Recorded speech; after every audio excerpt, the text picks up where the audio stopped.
सर्वांना नमस्कार. मिलन अभी आधा अधुरा है या स्टोरीचे 64 एपिसोड यापूर्वीच अपलोड केलेले आहेत. कृपया ते सगळे एपिसोड ऐकण्यासाठी आपल्या चॅनलला भेट द्यावी. राहुलने आज वकिलांना बोलवलं आणि म्हणाला घटस्फोटाचा पेपर तयार करा. आणि वकील साहेब म्हणाले, पण राहुल सर कोणासाठी हवे आहेत घटस्फोटाचे पेपर? आणि राहुल म्हणाला, माझ्यासाठी आणि माझ्या बायकोसाठी. आणि आता वकिलांना तर काय बोलावं हेच कळेना. सूर्यवंशींच्या घरात घटस्फोट कोणी घेईल असं त्यांना कधी वाटलंच नव्हतं, कारण ते घराणं फार उच्च कुळातलं होतं, मर्यादा सांभाळणारं होतं. पण राहुल त्यांना म्हणाला, हे बघा, ही गोष्ट कोणालाही कळता कामा नाही, समजलं? It's very personal. कळतंय का तुम्हाला? डॉक्टरांनी आणि वकिलांनी त्यांच्या क्लायंटची, पेशंटची माहिती इतर कोणाजवळही रिव्हील करायची नसते, एवढं लक्षात ठेवा. आणि तसंच तुम्हीही करा. जोपर्यंत घटस्फोट होत नाही, निदान तोपर्यंत तरी हे सगळं सिक्रेट राहायला हवं. आणि नंतर मग मी स्वतः होऊन सगळं घरच्यांना सांगेन. आणि वकील म्हणाले, ठीक आहे. आणि त्यांनी पेपर्स रेडी करायला सुरुवात केली.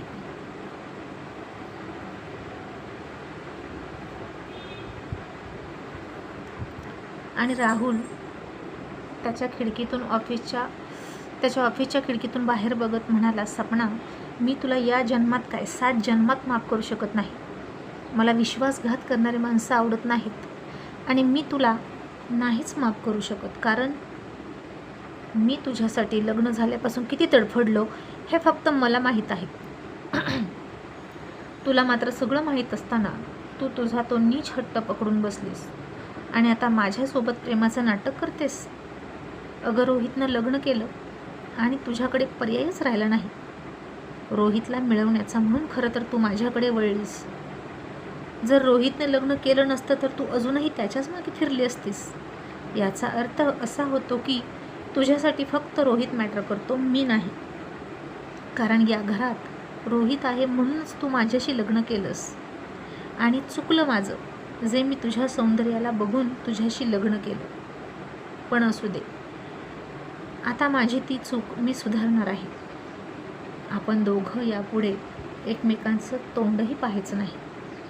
आणि मी तुला माझ्या आयुष्यातून कायमची काढून टाकणार, असं राहुल म्हणाला.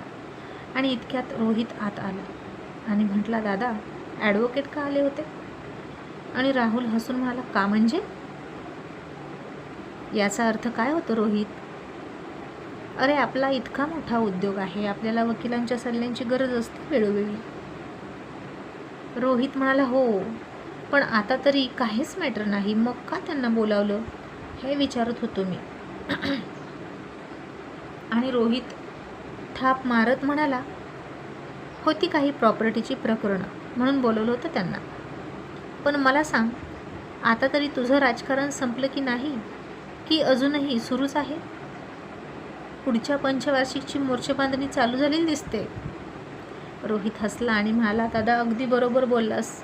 अरे, ही जनता असते ना, त्यांच्या मनात घर करण्यासाठी लॉंग टाईम काम करावं लागतं. एव्हरी टाईम त्यांच्या सुखदुःखात सहभागी असो तरच आपल्याला त्यांना मतं मागण्याचा हक्क असतो. आणि आत्तापासूनच लगेच कामसुद्धा सुरू केलं. मग राहुल हसला आणि म्हणाला, गुड, तुला इंटरेस्ट आहे तर तू कर. आणि रोहित, आधी मला एक गोष्ट खरी खरी सांग, माझ्याशी अजिबात खोटं बोलू नकोस.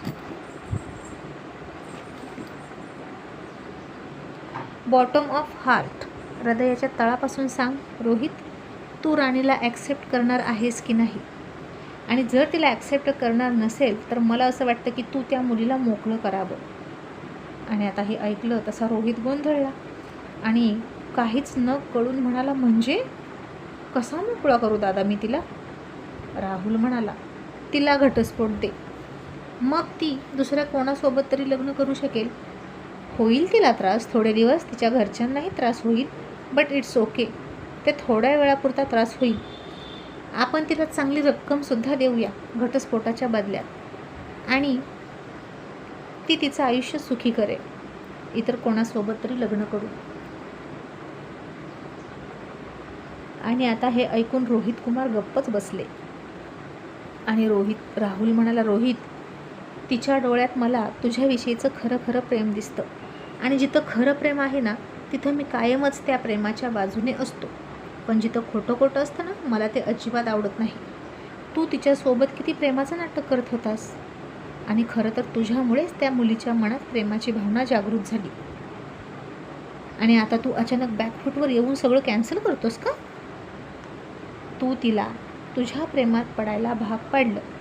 रोहित, यात सगळी चूक तुझी आहे. राणीची एकही चूक मला यात दिसत नाही. रोहित आता गप्प बसला आणि म्हणाला, दादा, मी तिला घटस्फोट दिला तर आईबाबांवर काय परिणाम होईल? आणि आपल्याही घराण्याची इज्जत, त्याचं काय? खरं तर इतकं सगळं आपल्या घरासाठी चाललंय दादा. आणि राहुल म्हणाला, अजिबात कशाचाही विचार करू नकोस. आधी त्या मुलीच्या मनाचा विचार कर. अरे कुठलं घर, कुठलं घराणं आणि कुठली परंपरा, सांग ना मला. जर तू तिला इतक्या यातना देत असशील स्वतःपासून दूर ठेवून, तर तिनं तरी का तुझ्या घराचा विचार करायचा? आणि तुझ्याशिवाय तिनं तिचं कर्तव्य सांभाळत तुझ्या घराण्याची इज्जत सांभाळत बसायचं, असं तुझं म्हणणं आहे का? तुझ्या घराण्याची अब्रू सांभाळण्यासाठी तू तिला या घरात अशीच दाबून ठेवशील का, तुझ्या प्रेमापासून वंचित ठेवून? रोहित, ती कोणी मुखी जनावर नाही असं तिला बांधून ठेवायला. तिलाही अधिकार आहे तिची लाईफ जगण्याचा. आणि तिलाही जोडीदार हवाय तिच्यावर प्रेम करणारा. तिचं हसण्या खेळण्याचं वय आहे रोहित, पण तुझ्या अशा वागण्यानं ती किती प्रौढ दिसायला लागली. प्रेमाखातर नवऱ्याकडे फिरण्याचा, दागिन्यांचा, पिक्चरचा हट्ट करण्याऐवजी ती तुलाच समजून घेते. रोहित, हे असं नसतं रे. आणि जर ते प्रेम तू देत नसेल ना, तर तू तिला घटस्फोट दे. मग मी तिला स्वतः होऊन आवडणाऱ्या मुलासोबत तिचं लग्न लावून देतो. आणि मग काय घराण्याची अब्रू जायची ती जाऊ दे. I don't care. आणि मला माहीत आहे तिला कोणता मुलगा आवडत होता आणि तिला त्याच्याशी लग्न करायचं होतं. आणि नक्कीच तुलाही माहीत आहे कोण तिला आवडतो, हो ना? आणि रोहित आता गप्पच बसला आणि त्याच्या डोळ्यासमोर मनोज आणि राणी दिसायला लागले. कधी एकमेकांचा हातात हात घेतलेले, कधी बसमध्ये त्याच्या खांद्यावरती डोकं टेकवून झोपलेली राणी, आणि आता एकमेकांच्या हातात हात घालून, कमरेत हात घालून डान्स करणारे राणी आणि मनोज रोहितला दिसायला लागले. आणि तो अस्वस्थ झाला.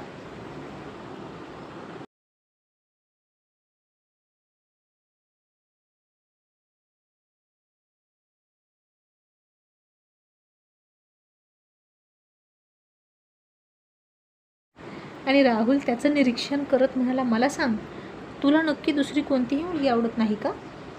तुझ्या मागं एखादी मुलगी लागली होती का याआधी, जी खूप मॅड झाली होती तुझ्या प्रेमात? अशी कोणीतरी असेलच की. आणि तीच तुलाही आवडत असेल तर, पण तिचं अचानक लग्न झालं असेल आणि तू काहीच करू शकला नाही, असं काही आहे का रोहित? आणि रोहित म्हणाला, नाही रे दादा, आय हेट गर्ल. राहुल थोडा हसला आणि म्हणाला, गर्लसोबत हेट कर, पण वाईफसोबत लव केलंच पाहिजे. आपल्यालाही आई आहे, मैत्रीण आहेत, बहिणीही असतात. मग तुला बायकोपासून काय प्रॉब्लेम आहे रे? आणि मला तुझा निर्णय पटकन सांग. मी तुला 15 दिवसांची मुदत देतो. एक तर तिला स्वीकारायचं, नाहीतर घटस्फोटाच्या पेपरवर सही करायची.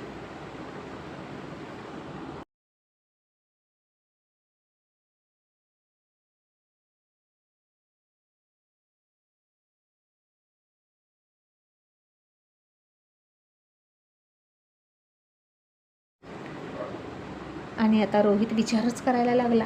म्हणजे त्याला राणीला सोडायचं नव्हतं आणि जवळही करायची नव्हती, अशीच घरात ठेवायची होती, त्याच्या घराण्याची इज्जत शाबूत ठेवायला. आणि आता रोहित कुमार, असं तर नाही ना होऊ शकत. पण या बिनडोकला कोण सांगायचं? बायको घराण्याची इज्जत तेव्हाच सांभाळते जेव्हा तिला तिथे मान सन्मान मिळतो आणि तिचा हक्क मिळतो. आणि याला राणीला काहीच द्यायचं नव्हतं, ना प्रेम द्यायचं होतं ना बाकी काहीच. तिच्याकडून अपेक्षा मात्र होत्या. आता इकडे सपना सतत तिच्या फोनकडे बघायची आणि तिला इकडे येऊन 8 दिवसांपेक्षा जास्त दिवस झाले होते. तेव्हापासून तिचं आणि राहुलचं अजिबात बोलणं झालं नव्हतं आणि त्याचा आवाज ऐकण्यासाठी ती तरसली होती. आणि इतक्यात तिला राहुलचा फोन आला आणि सपनाला फार म्हणजे फार आनंद झाला. अक्षरशः तिचा आनंद गगनात मावत नव्हता. तिने त्या मोबाईलवरचं नाव पुन्हा पुन्हा बघून घेतलं. राहुल हेच नाव दिसायचं आणि तिने लगेच हावरटासारखा फोन उचलला आणि अधाशासारखी हॅलो हॅलो राहुल, तुम्ही मला फोन केला, मला खूप खूप छान वाटलं.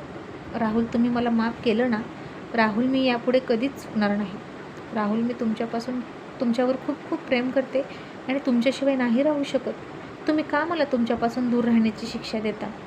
राहुल, मी आणखीन तुमच्यापासून दूर राहिले असते तर खरंच माझा जीव गेला असता, असं म्हणून सपना तिच्या भावना व्यक्त करत होती.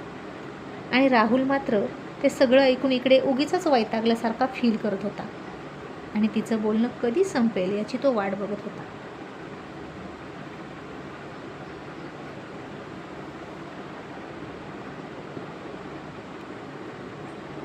आणि मग सपना थोड्या वेळाने म्हणाली, राहुल, मीच बोलते मघापासून, तुम्ही बोला ना काहीतरी. आणि राहुल थोडा घसा साफ करत म्हणाला, तू बोलू दिलं तर बोलेन ना.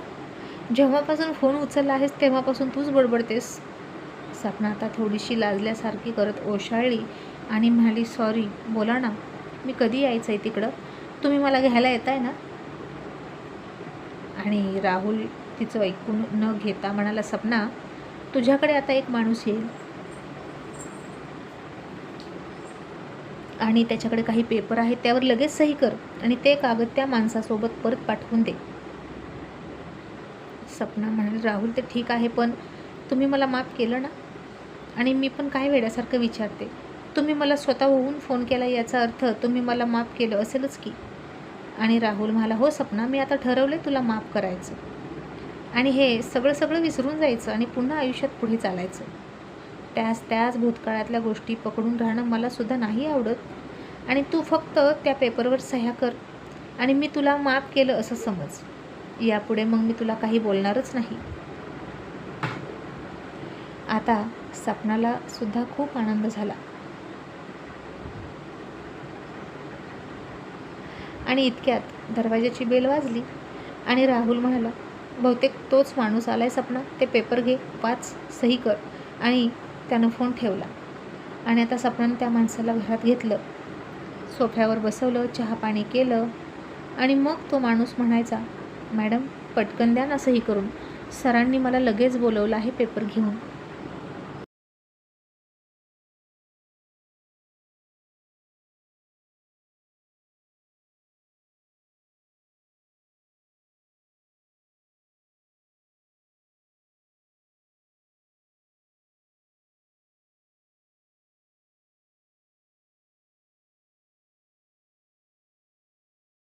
आता सपनानं ते कागद उघडले, बघितलं आणि ते कागद वाचून तिच्या पायाखालची जमीन सरकली आणि सपना जागेवरच चक्कर येऊन पडली. तशी आता तिच्या आईची धावाधाव सुरू झाली. डॉक्टरांना तिने बोलवलं, तोपर्यंत सपनाला पाणी दिलं, सावध केली. तसा पुन्हा राहुलचा फोन आला आणि तो म्हणाला, सपना, तू सही केलीस ना? हे बघ, तू सही केलीस तर मी तुला माफ केलं असं समज. आता सपनाच्या डोळ्यातून अश्रू गळाले आणि ती म्हणाली, राहुल, खरंच तुम्ही मला इतकी मोठी शिक्षा करणार आहात का? आता तुम्ही मला तुमच्या आयुष्यातून काढून टाकणार आहात का?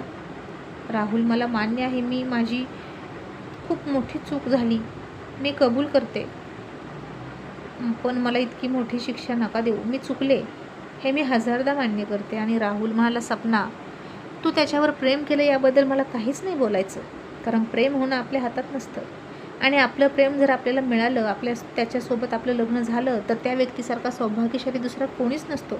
पण इथे तू मला फसवलंस आणि चुकलीस.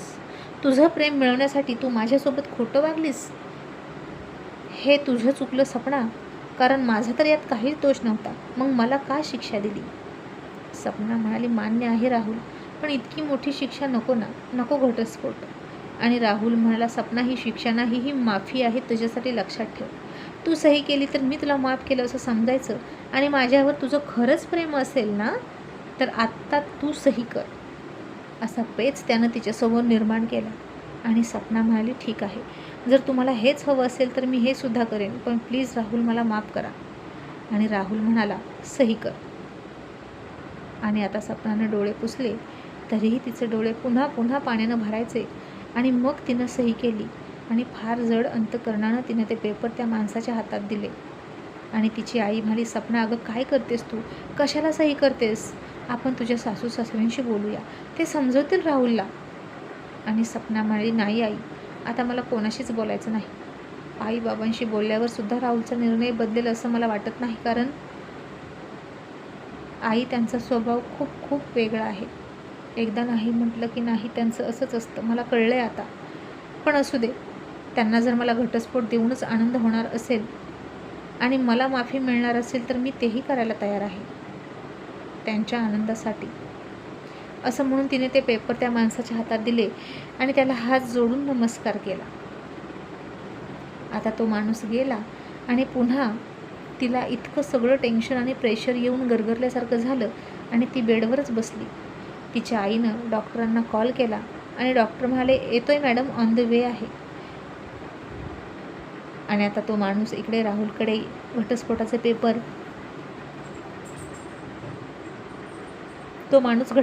पेपर घेऊन येतच होता आणि त्याच वेळी रोहितसुद्धा त्याला येऊन धडकला.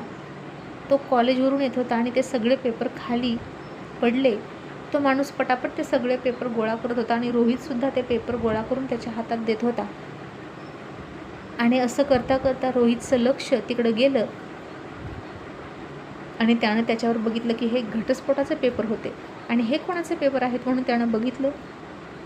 त्यावर राहुल आणि सपनाचं नाव दिसलं आणि रोहितच्या पायाखालची जमीन सरकली. आणि दादा वहिनीला घटस्फोट देतो, पण का, असा विचार त्याच्या डोक्यात आला. आणि तो त्या माणसाला म्हणाला, 1 मिनिट थांब, ते सगळे पेपर इकडे आण आणि तू जा. आणि मग रोहित राहुलच्या केबिनमध्ये गेला. तसा राहुल डोळे झाकलेल्या अवस्थेतच म्हणाला, तू आलास का, सह्या केल्या का तिनं. आणि रोहित म्हणाला, दादा कसल्या सह्या. तसा राहुल भानावर आला आणि म्हणाला, रोहित, अरे तू. रोहित संशयानं त्याच्याकडे बघत म्हणाला, म्हणजे तो दुसऱ्या कोणाची वाट बघत होता का. आणि राहुल म्हणाला, नाही रे, ये ना, बस, मी तुझीच वाट बघत होतो. असं राहुलनं थाप मारली आणि पुन्हा पुन्हा दरवाजाकडे बघायचा. आणि रोहित म्हणाला, दादा कोणाची वाट बघतोस. मला असं वाटतं की तू या पेपरची वाट बघतोस. असं म्हणून रोहितनं ते पेपर राहुलला दाखवले आणि ते सगळे पेपर बघून राहुल म्हणाला, रोहित, हे पेपर तुला कुठे भेटले.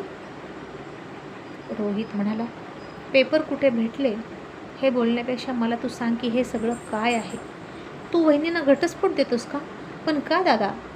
आणि राहुल म्हणाला, मला वाटतं त्याचं कारण तुला माहीत आहे आणि खूप आधीपासून माहीत आहे, तरीसुद्धा तू आणि आईने माझ्यापासून ते लपवलं आणि ते मला आत्ता समजलं.